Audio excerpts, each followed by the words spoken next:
దేవుడే దిగి వస్తానంటున్నాడు. దేవుడే నీలో అడుగు పెడతానంటున్నాడు. దేవుడే నీలో నివసిస్తానంటున్నాడు. తలుపు తెరవమంటున్నాడు.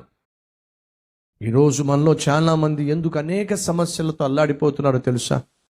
అనేక సమస్యలతో తల్లడిల్లిపోతున్నారో తెలుసా? తమ జీవితాన్ని నడిపించగలిగిన దేవునికి ఇవ్వాల్సిన స్థానాన్ని ఇవ్వటం లేదు కాబట్టి, దేవుడు లేకుండానే జీవితాన్ని గడిపేస్తున్నారు కాబట్టి. అడుగుతున్నానమ్మా, నీ హృదయంలో దేవుడు ఉన్నాడా? నిన్ను సృష్టించిన దేవుడు, మనిషి సృష్టించిన దేవుడు కాదు. నిన్ను సృష్టించిన దేవుడు నీ హృదయంలో ఉన్నాడా?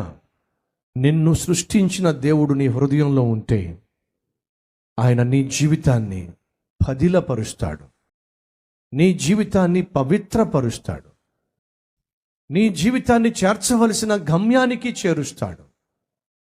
కానీ ఈరోజు నీ జీవితం ప్రమాదంలో ఉంది, నీ బ్రతుకు ప్రమాదంలో ఉంది, నీ కుటుంబము ప్రమాదంలో ఉంది, నీ బిడ్డల భవిష్యత్తు ప్రమాదంలో ఉంది, నీ ఉద్యోగము ప్రమాదంలో ఉంది, నీ వ్యాపారము ప్రమాదంలో ఉంది. ఇన్ని ప్రమాదాల మధ్య ఎంతకాలం తల్లడిల్లిపోతావు?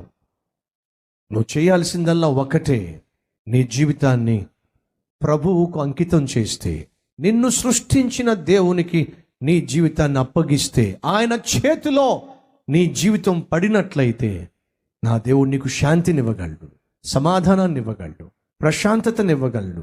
నీ జీవిత యాత్రలో ఎదురయ్యేటటువంటి సమస్యలకు, నీ కుటుంబములో ఎదురవుతున్నటువంటి కష్టాలకు ఆయన జవాబు ఇవ్వగలడు.